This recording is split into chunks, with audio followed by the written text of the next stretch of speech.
So we went over Monday in the last video. Today we're going to be going over what to do on Tuesday, which is March 24th. So the first thing we're going to do for math is make a pattern with toys. Now I understand you guys are home. You don't have as many things that we have at school available to you. So take whatever you have a couple of laying around your house and use that. So we're making a pattern. So I have cars and I have paint. So a simple pattern that I could make is car, paint, car, and then I would turn to the student and go, what do you think comes next? We have car and have them say car. Paint, have them say paint.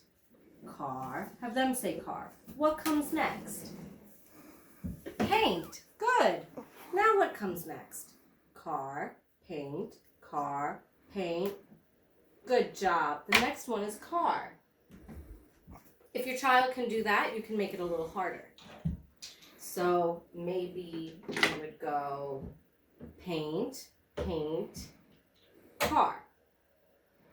Paint, paint. What comes next?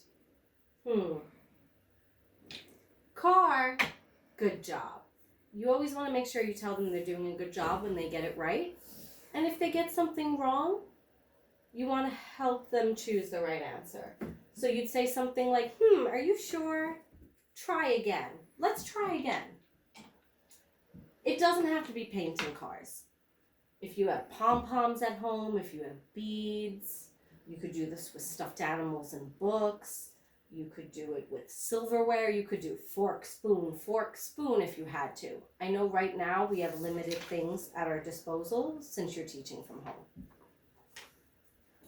For science on Tuesday, it says leave a piece of ice in a bowl. Draw what happens. Just take a piece of ice out of your freezer, put it in a bowl, leave it on the counter, and every couple minutes check with your child and say, what's happening to the ice now that it's out?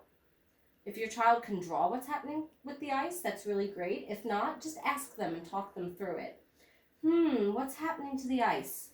It's getting smaller? Why do you think it's getting smaller? What's happening to it? Some kids may tell you it's melting. Great, why do you think it's melting? You want to ask them why questions to get them thinking and talking about what they think is going on. For story time, read a book about animals. So if you have a book about animals, great. If you don't, read any book. Just make sure every day you're reading at least one book a day to your child because reading is so important for their vocabulary development. Next, finger paint the first letter of your name. So if your child can make their first letter of their name independently, great. If they can't, just draw it out for them. So let's say the first letter of your name is C.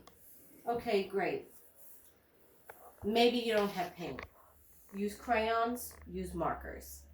Maybe you have paint, but you know your child isn't going to want to touch it with their finger.